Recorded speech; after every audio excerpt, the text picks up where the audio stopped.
지난 15일 금요일 밤에 따다다랑 총소리가 터키 시내에 울려 퍼졌습니다. 군부 쿠데타가 일어나는 것입니다. 그 쿠데타는 그 다음날 새벽 6시간 남짓 걸려서 수백 명의 사상자를 낸 다음에 다 제압되었습니다. 실패가 되었습니다. 쿠데타가 무엇입니까? 어느 정도 높은 자리에 있는 자가 더 높은 자리에 올라가려고 여러 가지 이유와 구실을 붙여서 감행하는 것, 도전하는 것, 그것이 바로 쿠데타입니다. 터키의 쿠데타는 실패했고 이제 수많은 자들이 심판을 받게 될 것입니다.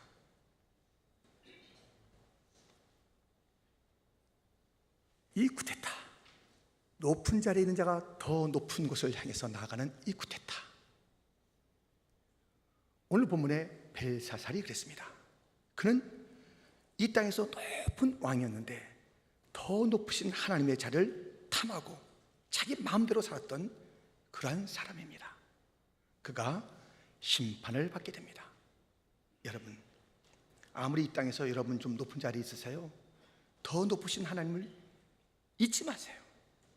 높으신 하나님이 계십니다. 그 자리에 도전하지 마세요. 쿠데타 일으키지 마십시오.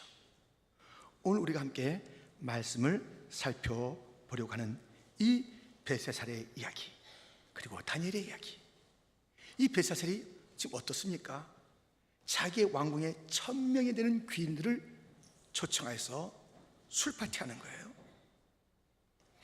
그리고 예루살렘 성전에서 탈취온 그 그릇에 부어 술 마시는 거예요. 그리고 헛된 것들에게 예배하고 찬양하는 것이에요. 그래서 하나님의 심판을 받게 되는 그 내용이 글의 벽에 글로 나타나는 것을 두렵게 바라보게 됩니다.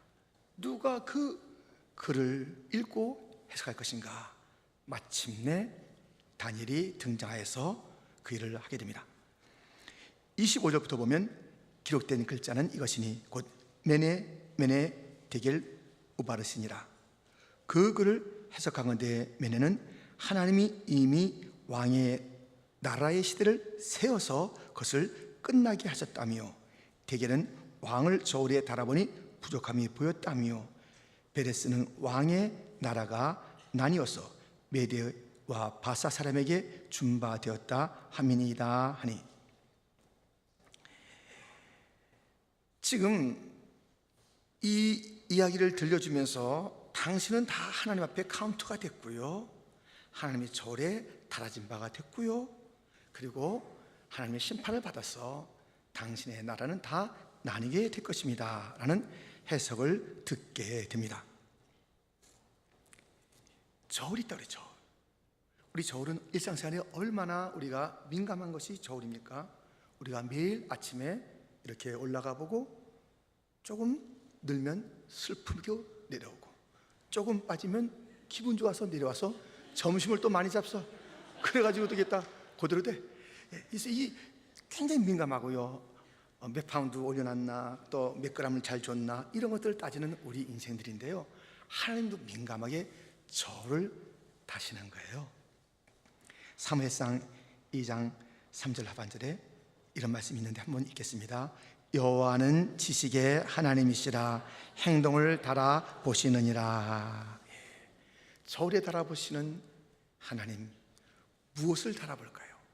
오늘 본문에 하나님의 저울에 무엇을 다는지를 일러주고 있으니 귀 기울여 들어보세요. 첫 번째, 마음의 위치가 어딘가를 달아보십니다. 본문 22절 23절 상반절에 보면 벨사살이여, 왕은 그의 아들이 되어서 이것을 다 알고도 아직도 마음을 낮추지 아니하고 도리어 자신을 하늘의 주제보다 높이며, 지금 이 마음을 낮추지 않고 높인 그 마음의 위치, 이것이 잘못되어 있기 때문에 주님께서 저를 달아보시게 되었다는 것이에요. 마음에 무엇이 있는가? 마음의 위치가 이쪽에 쏠려서 낮아졌는가, 저쪽으로 올라가 높아졌는가, 이것들을 정확하게 우리 하나님께서는 헤아려 보시는 거예요. 그런데 이 벨사살에게는 느부갓네살이라는 자기의 선친의 예가 있어요. 그 선친이 그렇게 마음을 교만하게 했을 때 들짐승같이 되었고, 또 회개했을 때 다시 회복되는 여러 가지 보았던 자예요. 그래서 하나님 앞에서 교만하면 어떻게 되는지를 절절하게 가족적으로 나라적으로 체험했던 이 벨사살인데, 그것을 알고도 여전히 마음을 높이고 있다는 거예요. 그 마음을 낮추지 않고 있다는 거예요. 한글을 못 읽으면 한글 문맹이라고 그래요. 역사를 보고도 그것을 못 읽어내면, 교훈을 받지 못하면, 그것으로 살아나지 못하면 역사 문맹, 기억상실증이에요. 환자가 달리 환자가 아니에요. 옛날에 그 보여줬던 그 수많은 교훈들을 가지고 자기 삶을 고치고 반듯하게 살지 아니하고 그냥 그 잘못된 그것을 답습하는 것이 기억상실증의 심각한 환자이며 역사 문명에 걸린 자입니다. 이 벨사살이 지금 역사를 알고도 그 삶을 고치지 않는 그 모습을 보게 됩니다. 그래서 이 심판하시는, 마음을 헤아리시는 주님 앞에서 우리는 마음을 낮춰야 된다고요. 마음을 낮춘다는 게 무엇일까요? 빌립보서 2장 5절부터 보면, 너희 안에 이 마음을 품으라 곧 그리스도 예수의 마음이니 그는 근본 하나님의 본체시나 하나님과 동등됨을 취할 것으로 여기지 아니하시고 오히려 자기를 비워 종의 형체를 가지사 사람들과 같이 되셨고 사람의 모양으로 나타나사 자기를 낮추시고 죽기까지 복종하셨으니 곧 십자가에 죽으심이라. 예수님은 비우셨어요. 낮추셨어요. 십자가까지. 그래서 우리가 마음을 낮춘다는 것은 먼저 이 비우는 거예요. 그리고 그 예수님의 온유한 마음, 겸손한 마음, 그것을 우리가 다 우리 안에 채우는 거예요. 비움과 체험이 있는 거예요. 마음을 낮춰라. 내 마음 안에 있는 교만한 것들, 더러운 것들을 다 쏟아내고 예수님의 마음을 내 마음에 품는 것, 채우는 것, 이것이 주님께서 원하시는 마음입니다. 여러분, 우리 마음 안에 무엇이 있을까요? 예수님께서는 7가지가 있다고 그랬어요. 마태복음 15장 18절 19절에 보면, 입에서 나오는 것들은 마음에서 나오나니 이것이야말로 사람을 더럽게 하느니라. 마음에서 나오는 것은 악한 생각과 살인과 간음과 음란과 도둑질과 거짓 증언과 비방이니, 이 7가지가 그 마음에 있다는 것이에요. 교만한 마음이 있어요. 악한 생각이 있어요. 살인, 미움이 있는 것이에요. 음란함이 있는 것이에요. 다른 자를 비방하는 것이, 거짓말이 있는 것이에요. 이런 것들이 다 그 마음에 있어서 행동이나 그 쏟아지는 언어 가운데 추함과 더러움과 어둡게함이 있다는 것이에요. 여러분, 이스라엘 백성들이 가나안 땅을 정복하는 거예요. 그 가나안 땅은 젖과 꿀이 흐르는데요, 가나안 땅이 젖과 꿀이 흐르는 것을 누리려면 반드시 7 가나안 족속을 멸해야 돼요. 신명기 7장 1절부터 보면, 내 하나님 여호와께서 너를 인도하사 내가 가서 차지할 땅으로 들이시고 내 앞에서 여러 민족 헷 족속과 기르가스 족속과 아모리 족속과 가나안 족속과 브리스 족속과 히 족속과 여부스 족속 곧 너보다 많고 힘이 센 7 족속을 쫓아내실 때에 내 하나님 여호와께서 그들을 내게 넘겨 내게 치게 하시리니 그때 너는 그들을 진멸할 것이라. 그들과 어떤 언약도 하지 말 것이요 그들을 불쌍히 여기도 말 것이며. 힘센 가나안 족속들이 있지만 반드시 이것을 쫓아내야 된다는 거예요. 쫓아내는 너희들의 그 싸움 가운데 내가 함께해서 쫓아내게 할 것인데, 그것을 밀어두지 말라는 거예요. 불쌍히 여기지 말라는 거예요. 그걸 놔두면 옆구리에 가시가 돼서 계속 그 민족을 괴롭히는 거예요. 이스라엘 백성들을 괴롭히는 거예요. 적과 꿀을 누리지 못하게 만드는 것이에요. 내 마음에 이런 더러운 것들, 못된 것들 놔두면요, 괜찮겠지, 그냥 거짓말을 하지 말아야지 하면서 다른 자를 갖다 미워하고 다른 자를 갖다 슬슬 비방하고 음란한 생각들을 그대로 두고 있으면 반드시 그것은 적과 꿀이 흐르는 삶을 누리지 못하게 한다는 것이에요. 그 내 마음에 있는 것들은 강한 것이에요. 그러나 반드시 그것들은 처리해야 되는 것이에요. 우리 주님은 그 마음을 헤아려 보십니다. 그 마음이 어떤 마음인지 헤아려 보십니다. 철저하게 하나하나 반드시 정복하라는 것이에요. 미련 두지 말고 그냥 적당히 놔뒀던 것은 언젠가 그것은 돋아나서 독부석같이 그 삶을 쳐버리고 많은 자들에게 축복의 통로가 아니라 악독의 통로가 될 것이니 처리하라. 사실 이 애굽 땅에서 나온 장정 중에 가나안 땅에 들어가 7 족속을 멸하며 젖과 꿀이 흐르는 그 축복을 누린 자는 단 2명, 여호수아 갈렙밖에 없어요. 애굽 땅에서 나온 장정 중에는 그 둘밖에 없어요. 다 나머지는 광야 세대, 광야에서 다 죽었어요. 들어가지도 못했어요. 정복도 못한 거예요. 많지 않습니다. 이 가나안에 있는 더러운 7 족속을 멸했던 사람은 많지 않습니다. 여전히 그 마음 안에 있는 더러움, 그것에 의해서 실험하고 그 악을 쏟아내는 인생이 허다한 것이에요. 마음을 달아보십니다. 하나님의 저울은 이 마음을 다뤄볼 뿐 아니라 두 번째로 창조의 목적대로 사는가 안 사는가를 달아보시는 거예요. 23절 하반절에 보면 그의 성전 그릇을 왕 앞으로 가져다가 왕과 귀족들과 왕언들과 후궁들이 다 그것으로 술을 마시고, 지금 이 그릇은 구별된 그릇이에요. 예루살렘 성전에서 쓰임받는 구별된 그릇이라고요. 엉뚱한 데 갖다 놓고 거기다 술 부어 지은 목적대로 사용하지 않아요. 하나님의 심판이 임하는 거예요. 우린 다 하나님의 거룩한 성전이에요. 구별된 그 성전의 삶을 살아야 되는 지신 목적이 있는데 엉뚱한 것 갖다 부어 여기다가 되겠어요? 구별된 그릇들인데 엉뚱한 자리에 가서 엉뚱한 것 부고 담고 그것을 마시는 삶을 살면 되겠냐고요. 하나님은 그것을 바라보는, 내가 지은 목적대로 사는가 안 사는가.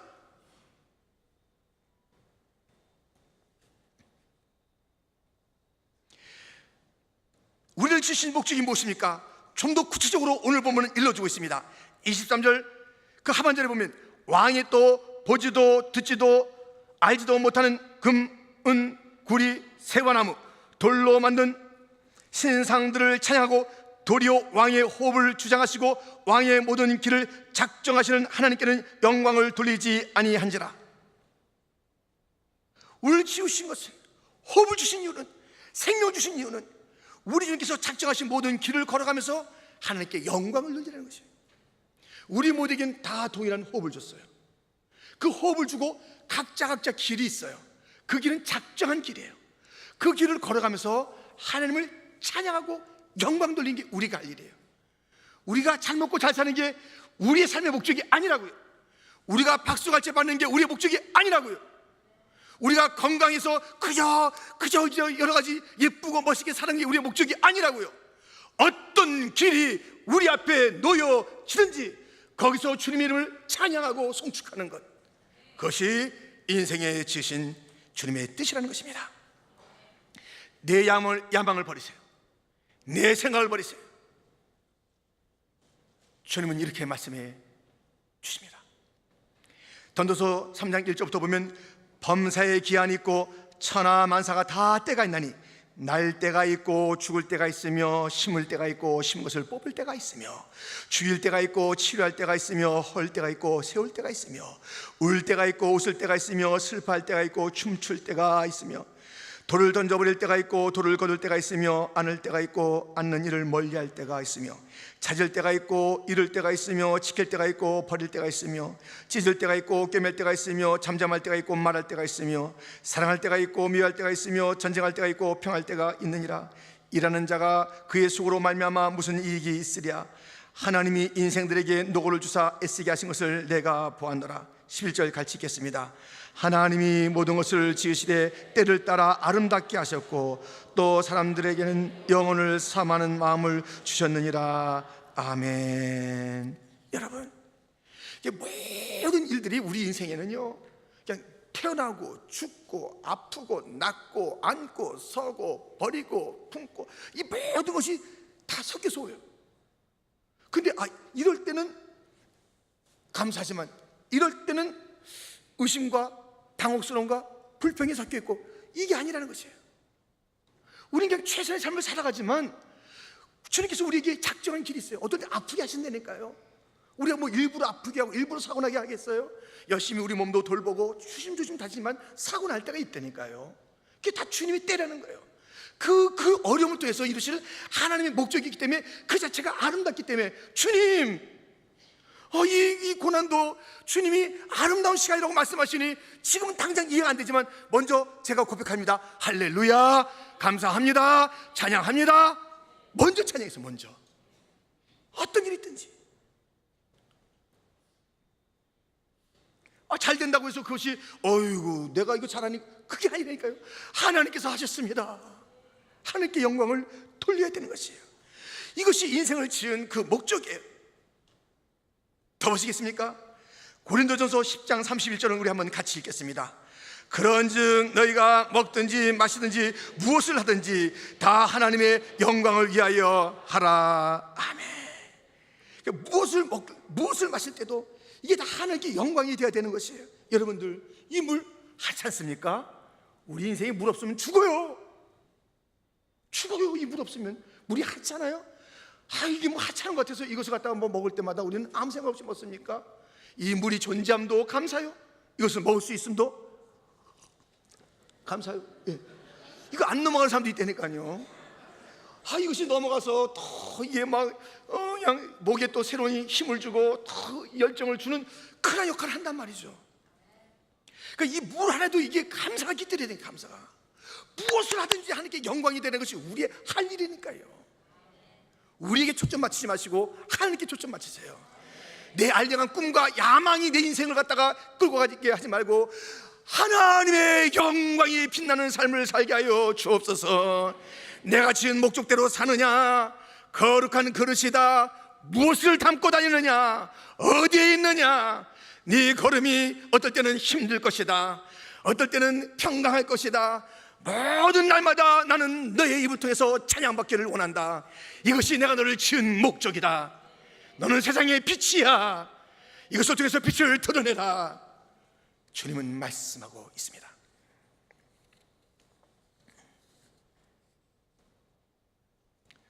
이렇게 하나님께서는요, 이 마음을 바라보시고 창조의 목적대로 쓰임받고 살아가는가를 바라보시는 것이에요.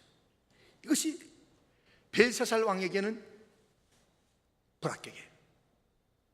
그렇기 때문에 말씀하시는 거예요. 내가 너 절에 달아봤다, 부족하다, 심판받는다 라고 주님께서 친히 쓰신 글 다니엘이 해석하는 것입니다.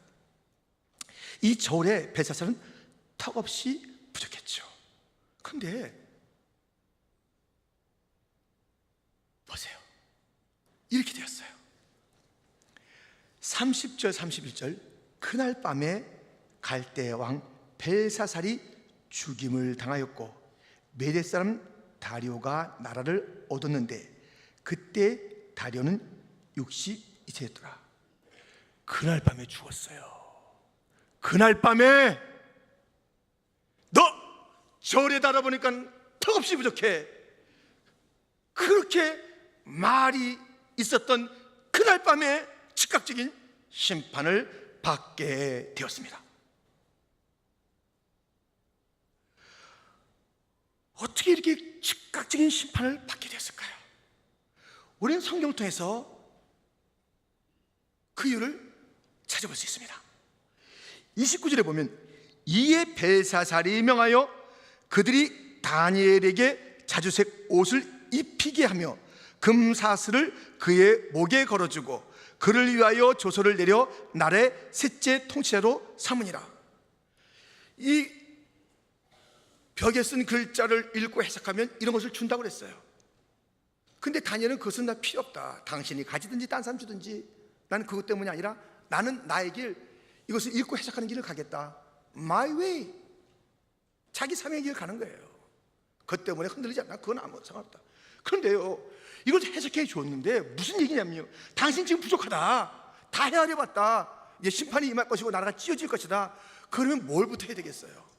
아이고 하나님, 아이고 하나님, 제가 하나님의 절에 그렇게 부족했어요. 내가 아버지 때 그것을 다 봤는데도 내가 이렇게 어이없이 살았군요. 내가 아버지가 들짐승된 거 내가 보고 듣고 다 아는데 이게 뭡니까? 주여 용서하여 주옵소서. 하나님께 납작 엎드려야 되는데요, 이 벨사살이 시건방지다 그랬잖아요, 지난주에. 계속 무슨 명령을 하는 거예요. 지금 자기가 죽게 된 판인데, 야, 내 명령을 들으라. 자기의 약속을 다 지켜주는 아주 멋진 왕이 되려고 해요. 멋진 게 뭐가 소용이 있어요? 멋진 게 죽을 판인데. 뭐가 멋지고 싶어요? 뭐가? 죽을 판인데.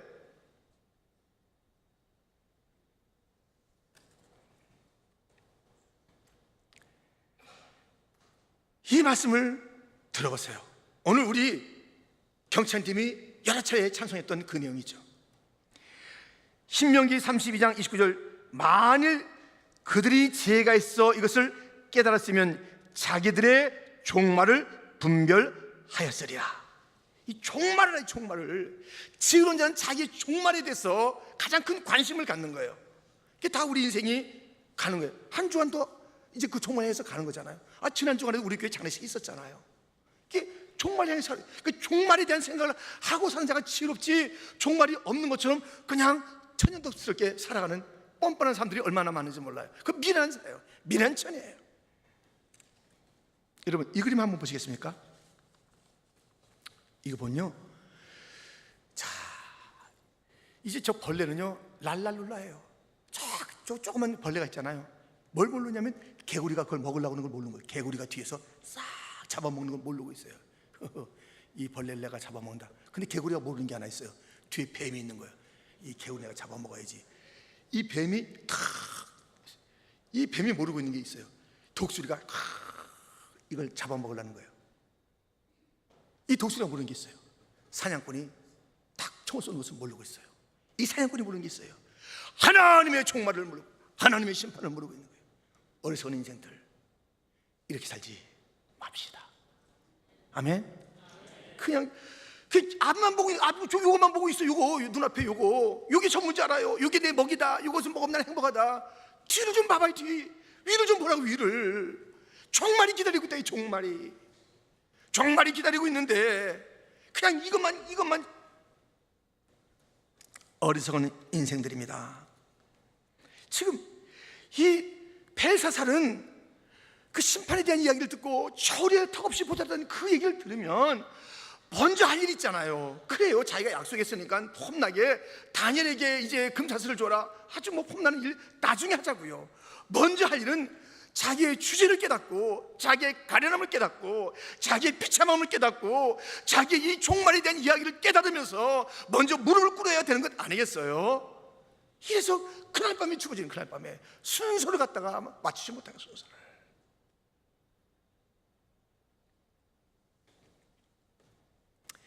이 부족한 자 심판받았잖아요. 근데 우리 다 심판받을 그런 부족한 자예요. 근데 심판 안 받는 길이 있습니다. 부족한데도 이 벨사살처럼 심판 안 받는 길이 있습니다. 굿뉴스. 이게 진짜 굿뉴스니까 지금부터는 졸지 마세요. 네? 졸 때가 아닙니다. 지금 다 집중하세요. 이 말씀을 들어보세요. 아주 감격적입니다. 마태복음 8장 16절 17절 말씀입니다. 저물매 사람들이 귀신 들린 자를 많이 데리고 예수께 오거늘 예수께서 말씀으로 귀신들을 쫓아내시고 병든 자들을 다 고치시니 이는 선지자 이사야를 통하여 하신 말씀에 우리의 연약한 것을 친히 담당하시고 병을 짊어지셨도다 함을 이루려 하심이더라. 저물매. 해가 졌어요. 이제 밤이에요. 모든 활동 다 끝이에요. 잠자야 돼요. 하루를 접어야 돼요. 처음 알았어요. 근데 여기에 너무너무 부족한 자들, 귀신 들렸죠, 아프죠, 연약한 자들이 포기하지 않았어요. 저물매 해가 다 떨어졌는데 포기하지 않는 자들이 있어요. 포기하지 않아요. 그리고 그 연약함과 부족함을 가지고 주 앞에 나왔더니 많은 자들 다 고쳐졌어요. 여러분, 저물매 지금 이 마지막 시간이 마지막 때라고. 마지막 때 지금 시간이에요. 이 보세요, 지금 이 종말의 마지막 때인 것을 확연하게 보이잖아요. 한 주간 편하게 산 날이 있던가요? 끔찍함이 1년에 한 번, 두 번이나 깔린 그 일들이 일주일에 수차례 일어나는 이 시대에 살고 있어요. 저물매 지금 포기하지 마세요. 지금 딴청 피지 마세요. 순서 바꾸지 마세요. 자기 폼나는 삶을 살지 마세요. 주 앞에 나와요. 주 앞에 저물매. 네 가지 일 없어요. 저물매. 우리 주님께서는 연약한 자, 부족한 자, 죄 있는 자, 돌아버린 자 다 상심으로 그 삶에 그 여력이 다 없는 자, 많은 자들에게 그렇게 지탄받는 그 인생들, 부족한 인생들이 저물지만 이 마지막 때인 것을 분별하면서 내일은 더 이상 없다, 이 저물 때 이때라도 나가자, 늦지 않았다, 나오는 자를 받아주시는 거예요. 스가랴 14장 7절 말씀은 같이 읽겠습니다. 여호와께서 아시는 한 날이 있으리니 낮도 아니요 밤도 아니라 어두워 갈 때에 빛이 있으리로다. 아멘. 그날, 메시아의 날, 그냥 달로 해로 낮과 밤을 말하는 것이 아니라 이 모든 영적인 어둠이 있을 때 한 빛이 있으리니 예수님이 빛인 줄 믿습니다. 어두울 때에도 빛이 있답니다. 어두운 가운데 빛이 왔어요. 우리 주님은 빛으로 왔습니다. 이 어두울 때에, 절망의 때에 누구를 위해서요? 잘난 인생이 아닙니다. 부족함이 없는 그런 인생이 아닙니다. 부족함이 있는 인생을 향하여 주님은 오셨습니다. 그래서 우리가 다시 한번 드려야 될 말씀은 히브리서 4장 15절 16절 말씀이니 우리에게 있는 대제사장은 우리의 연약함을 동정하지 못하실 리가 아니요 모든 일에 우리와 똑같이 시험을 받으신 이로되 죄는 없으시니라. 그러므로 우리는 긍휼하심을 받고 때를 따라 돕는 은혜를 얻기 위하여 은혜의 보좌 앞에 담대히 나갈 것이니라. 아멘. 누가 나가라는 거예요? 연약한 자가 나가라는 거예요. 누가 나가라는 거예요? 부족한 자가 나가라는 것이에요. 다 인생은 부족합니다. 너 부족하니까 네가 책임져. 네가 메꿔. 어디 가서 네가 메꾸란 말이야. 네 부족한 것을 이러잖아요. 부족한 자야 오라. 연약한 자야 오라. 내가 너의 부족함 때문에 죽었다. 내가 너의 연약함 때문에 죽었다. 내가 너의 실수와 죄 때문에 죽었다. 우리의 모든 부족함보다 더 큰 것이 하나님의 은혜인 줄 믿습니다. 예수님의 사랑인 줄 믿습니다. 부족한 거 가지고 내가 해결해서 교회 올라오려 하지 마세요. 이 부족한 거 많다고 그러니까 아이고 내가 다 이게 얼마나 부족해. 담배 끊을 때 까야지. 나와서 은혜 받고 끊으시길 바랍니다. 언제 끊어? 언제? 나 같은 죄인, 담배 피는 죄인 그래가지고 10년 동안 교회 안 나오면 그 되겠어요? 제가 지금 담배 피라는 게 아닙니다. 나와서 은혜 받고 끊어야지 혼자서 끊고 나오겠다. 여기 은이 나온 데가 아니에요. 나는 부족하여도 영접하실 터이니. 우리 예수님은 건강한 자와 의를 위해서 온 게 아니라 죄인과 병든 자를 위해서, 부족한 자, 연약한 자, 실수한 자, 실패한 자를 위해서 오신 줄 믿습니다. 아니 다 똑같이 부족한데, 그래서 부족하다 말을 들었을 때 벨사살은 그 말에 귀를 기울이지 않고 덮음을 잡고 나가다가 그날 그 밤에 죽었고, 부족하다 당신 이게 뭐냐, 나단에게 다윗이 그 말씀을 들었을 때에 주여 옷을 찢으며 그 침상에 눈물을 적시며 회개하며 나갔을 때에 구원을 받은 거예요. 아무리 부족하고 아무리 죄가 있어도 살 길이 있으니 예수 앞에 나오면 살게 될 줄 믿습니다. 전부여 의지 없어서 손들고 옵니다. 주 나를 박대하시면 나 어디 가리까? 주님은 절대로 부족한 우리들을 박대하지 않습니다. 이 부족한 것아 왜 내 앞에 와? 여기는 완전한 자가 오는 거야. 박대하지 않습니다. 오라, 예수와 함께 오라. 예수가 너의 모든 부족을 커버한다. 할렐루야, 할렐루야. 우리는 부족하지만 살 길이 있답니다. 같은 그런 상황에 있음에도 불구하고 그날 밤에 심판받는 자가 있는가 하면 주 앞에 용서받아서 영생을 누린 자가 있으니 주여, 주여 부족한 저를 받아 주시옵소서. 여러분 어떡하실 거예요? 우리 주님께서 저울을 가지고 우리의 모든 것을 달아보실 때 마음을 달아보십니다. 지은 목적 따라 사는지 살펴보십니다. 주여, 주님 앞에 이제 예수 안에서 이 사람들이 달라져서 내 마음을 주님께서 보실 때 옛토록 마음이 아니라 예수의 마음이 주 앞에 보여지기를 원합니다. 나를 부르신 이가 하나님, 나를 지으신 이가 하나님, 그 부르심과 나를 지으심에 신실하게 반응하는 창조의 목적대로 사는 자가 되게 하여 주옵소서. 사는 날 동안 주님의 이름을 높이며 영광 돌리는 자가 되게 하여 주옵소서. 어떤 날 어둡다고 실망하지 말게 하여 주옵소서. 잘됐다고 내가 잘난 척으로 또 살지 않게 하여 주옵소서. 여러분, 아니 이 돈 내가 벌었지. 여보, 내가 당신 교회 가는 것은 내가 봐줄 텐데 11조 가져가지 마. 내가 힘써서 번 거야. 당신도 내 가게에서 벌었는데 그거 갖다 왜 11조 갖다 바쳐? 누구한테 바쳐? 당신이 건강하고 내가 힘써서 한 거야. 무슨 소리야? 11조 같은 것은 없어. 이렇게 살지 말라고요. 하나님의 것을 도둑질 하지 말라고요. 하나님의 은혜가 아니면 숨도 못 쉬는 인생들에 호흡을 주시는 주님이신데 내가 벌었다고요? 감사할 게 어딨어? 이런 인생 살아요? 평생 감사도 못하고 온전히 11조도 못하고 주의 나라의 일들을 갖다 감당하지도 않고. 그게 쿠데타예요. 그게 쿠데타. 하나님께 도전하는 거예요. 그게 다른 게 쿠데타가 아니에요.